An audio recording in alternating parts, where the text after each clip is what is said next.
Tu te regardes dans le miroir et tu ne te reconnais plus. Tu étais une personne joyeuse, pleine de vie, pleine de rêves. Aujourd'hui, tu doutes de chaque mot que tu dis, chaque décision que tu prends. Tu marches sur des œufs, tu t'excuses sans cesse, même quand tu n'as rien fait. Et tu te poses cette question, encore et encore, est-ce que je suis en train de devenir fou? Non, tu n'es pas fou. Tu es sous l'emprise d'un pervers narcissique. Ces personnalités toxiques ne te frappent pas physiquement.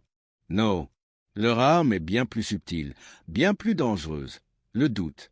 Ils déforment la réalité jusqu'à ce que tu perdes la tienne. Et ça commence toujours de la même façon. Phase 1. L'idéalisation quand tout semble trop beau pour être vrai. Au début, il ou elle te bombarde d'amour. Compliments, messages à toute heure, cadeaux, promesses de futur. Tu crois avoir trouvé la personne parfaite.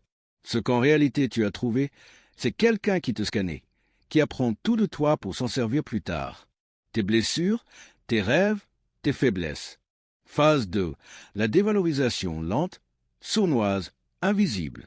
Une fois que tu es attaché, la musique change. Ce n'est plus que tu es incroyable, c'est tu es trop sensible, tu exagères tout. Il commence à t'isoler. Tes amis sont jaloux de nous. Ta famille ne t'aime pas comme moi je t'aime.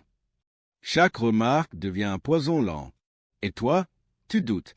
Tu crois que c'est toi le problème. Que tu dois changer pour sauver ce qu'il reste du couple. Phase 3. Le gaslighting, la manipulation mentale extrême. Tu lui dis, tu m'as blessé quand tu as dit ça. Il te répond, tu inventes. T'as trop bu ce soir-là?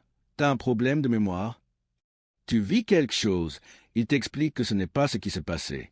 Tu ressens quelque chose. Il te dit que tu dramatises. Et à force, tu ne fais plus confiance à ton propre esprit. Phase 4. La punition silencieuse, le vide comme châtiment. Quand tu commences à poser des limites, il ou elle te punit, sans un mot.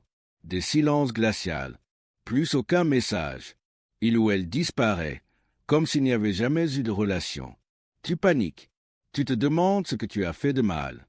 Tu deviens dépendant de cette personne qui te traite comme si tu n'existais plus. Tu supplies pour une attention que tu mérites naturellement. Phase 5.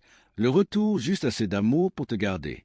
Et puis, soudain, il ou elle revient. Avec un petit « je pensais à toi ». Et toi, brisé, tu t'accroches à ça comme à une bouée.